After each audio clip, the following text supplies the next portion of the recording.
Bonjour à tous et merci de nous rejoindre. Ouverture hier en Côte d'Ivoire des assises de l'Union postale universelle, l'UPU. Ce 27e congrès se déroule dans le district d'Abidjan. La Côte d'Ivoire devient ainsi le deuxième pays africain, 87 ans après l'Égypte, à réunir les experts du monde entier de la Poste. Le défi est grand, mais l'expertise ivoirienne est reconnue pour en faire un succès. Toujours en Côte d'Ivoire, ce séminaire de formation organisé récemment à l'endroit de la presse nationale et internationale. Une quarantaine de journalistes a pris part à cette rencontre. Les travaux ont porté sur le cadre juridique et réglementaire des secteurs de la construction, du logement et de l'urbanisme. Les explications de Cheikh Koné. Réforme législative et réglementaire pour un meilleur encadrement des secteurs de l'urbanisme, de la construction et de l'habitat. C'est le principal thème qui a sanctionné cette journée intense de formation et d'information. À tour de rôle, les directions du domaine urbain, de la simplification et de la sécurisation des actes, ainsi que celles des affaires juridiques et du contentieux, ont expliqué à la presse les réformes entreprises par le ministère.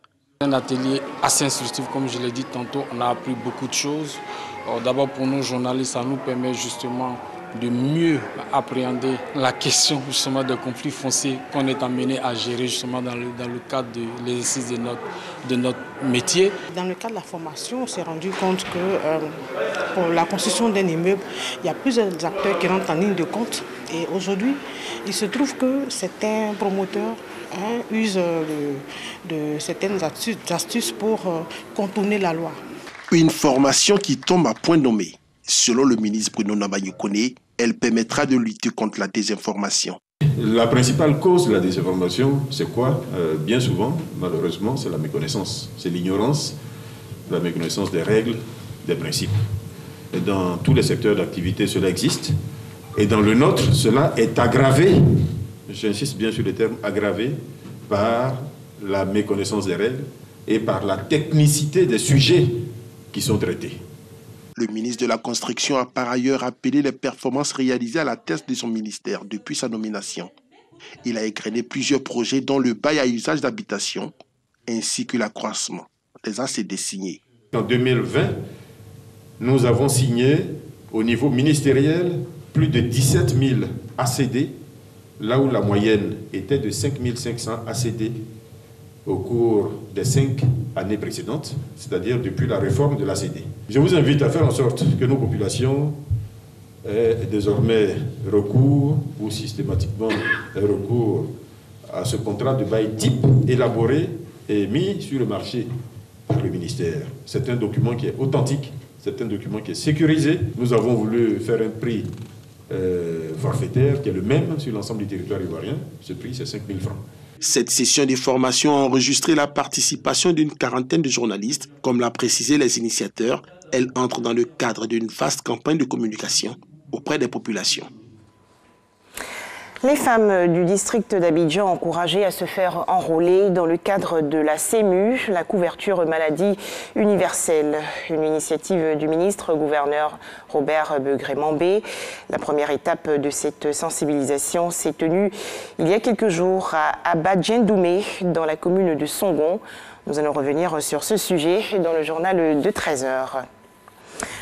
Un premier cas de la maladie à virus de Marburg, maladie très virulente qui provoque une fièvre hémorragique, a été enregistré hier en Guinée-Conakry. Il s'agit du tout premier cas en Afrique de l'Ouest, annonce faite par l'Organisation mondiale de la santé, l'OMS. La maladie à virus de Marburg appartient à la même famille que le virus responsable de la maladie à virus Ebola. Au Mali, le bilan des récentes attaques contre 4 villages dans la région nord a été révisé à la hausse. Plus de 50 morts. Les populations sont traumatisées. La MINUSMA, la coalition de la communauté Sonrail, l'association Gao Lama Borei International et la plateforme des mouvements du 14 juin 2014 d'Alger ont condamné cette offensive terroriste contre les populations civiles. Direction à présent la République démocratique du Congo. Après de nombreuses critiques de la société civile et plusieurs recommandations des Nations Unies, le pays veut relancer son programme DDR, désarmement, démobilisation, réintégration et trouver des solutions pour les milliers de combattants qui ont posé les armes ces derniers mois.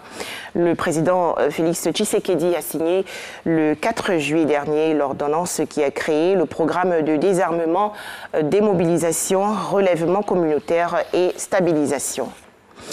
Pour terminer, l'actualité à Madagascar, où le président Andry Rajoelina s'est exprimé le 8 août dernier à la télévision nationale au sujet de la tentative présumée de coup d'État.